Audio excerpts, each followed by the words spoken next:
ಇನ್ನು ಮುಂದೆ silicon city ಬೆಂಗಳೂರಿನಲ್ಲಿ 1 ಗಂಟೆಯವರೆಗೂ ಬಾರು ಪಬ್ಬು ಹೋಟೆಲ್ಗಳನ್ನು ಓಪನ್ ಮಾಡಿಡಲಿಕ್ಕೆ ರಾಜ್ಯ ಸರ್ಕಾರ ಅವಕಾಶವನ್ನು ಕೊಟ್ಟಿದೆ. ಆದರೆ ರಕ್ಷಣೆ ಅಂತ ಬಂದಾಗ ಒಂದಿಷ್ಟು ಯೋಚನೆಯನ್ನು ಮಾಡಬೇಕಾಗುತ್ತೆ. ಇನ್ನು ಬೆಂಗಳೂರಿನಲ್ಲಿ ಪುಂಡರಿಗೆ ಪೊಲೀಸರ ಭಯ ಇಲ್ವಾ ಅನ್ನುವಂತಹ ಪ್ರಶ್ನೆ. ಚಲಿಸ್ತಾ ಇದ್ದಂತಹ ಬೈಕ್ನಲ್ಲಿಯೇ ಮದ್ಯವನ್ನು ಸೇವಿಸಿ ಮೋಜು ಮಸ್ತಿ ಮಾಡಿದ್ದಾರೆ. ಬೈಕನ್ನು ಚಲಾಯಿಸಿಕೊಂಡೇ ಎಣ್ಣೆಯನ್ನು ಹೊಡೆದಿದ್ದಾರೆ ಯುವಕರು. ಬೈಕ್ನಲ್ಲಿ ತ್ರಿಬಲ್ ರೈಡಿಂಗ್ ಮಾಡುತ್ತಾ ಮದ್ಯ ಸೇವನೆಯನ್ನು ಮಾಡಿ ಪುಂಡಾಟ ಮೆರೆದಿದ್ದಾರೆ. MG ರಸ್ತೆಯ ಬಳಿ ಪುಂಡರಿಂದ ಮೋಜು ಮಸ್ತಿ, ಎಣ್ಣೆ ಹೊಡೆಯುತ್ತಾ ಅಡ್ಡಾದಿಡ್ಡಿಯಾಗಿ ಬೈಕನ್ನು ಚಲಾಯಿಸಿಕೊಂಡು ಹೋಗಿದ್ದಾರೆ. ಇನ್ನು 1 ಗಂಟೆ ತನಕ ಎಲ್ಲ ಅವಕಾಶ ಕೊಟ್ಬಿಟ್ರೆ ಈ ರೀತಿಯ ಹಲವು ಘಟನೆಗಳಾಗುವಂತಹ ಸಾಧ್ಯತೆಗಳು ಸಹಜವಾಗಿಯೇ ಇರುತ್ತೆ. ಇದನ್ನು ಪೊಲೀಸರು ಹೇಗೆ ನಿಯಂತ್ರಿಸ್ತಾರೆ ಅನ್ನೋದು ಕೂಡ ಇಲ್ಲಿ ಮುಖ್ಯವಾಗುತ್ತೆ. ನೀವು ಕೂಡ ವಿಜುವಲ್ಸನ್ನು ಗಮನಿಸ್ತಾ ಇದ್ದೀರಿ.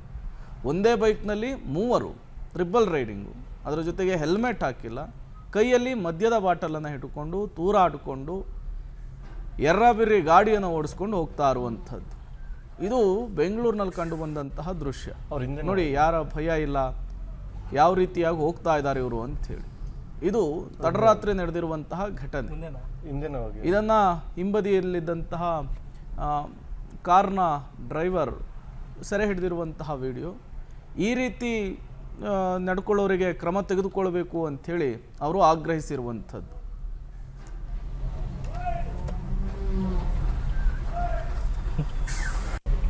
ಅವ್ರ ಹಿಂದೆನೇ ಹೋಗಿ